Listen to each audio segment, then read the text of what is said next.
حساسیت کی سطح پر غذا انسان کی ایک لازمی ضرورت ہے، لیکن متوازن غذا یعنی بیلنسڈ ڈائٹ کا نام صحیح غذا ہے۔ متوازن غذا وہ ہے جس میں حسب ذیل اجزاء شامل ہوں: carbohydrate, protein, fat, vitamin, mineral salt, fibre. A balanced diet is one which contains carbohydrate, protein, fat, vitamins, mineral salt, and fiber in the correct proportions۔ اگر آپ غذا کے موضوع پر کوئی کتاب پڑھیں اور اس سے متوازن غذا کا علم حاصل کر کے اپنی فہرست طعام یعنی مینو بنائیں اور اس کے مطابق کھانا کھائیں تو یہ علم کی بنیاد پر غذا کی دریافت ہوگی۔ لیکن جب آپ بھوک سے تڑپ رہے ہوں اور اس حالت میں کھانا کھا کر غذا کی اہمیت کو جانیں تو یہ حساسیت یعنی سینسٹیونیس کی سطح پر غذا کی اہمیت کو دریافت کرنا ہوتا ہے۔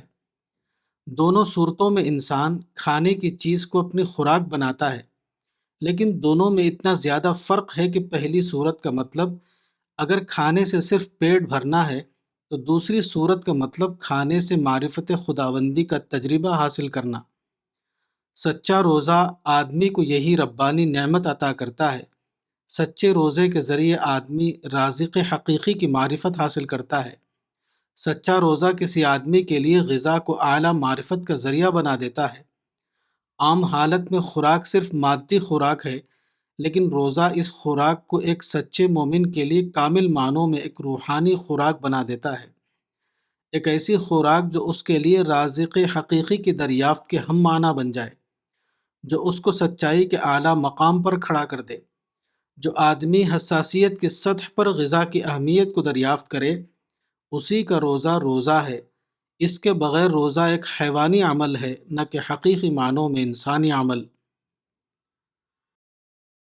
کتاب صوم رمضان، مولانا وحید الدین خان، صفحہ نمبر 39۔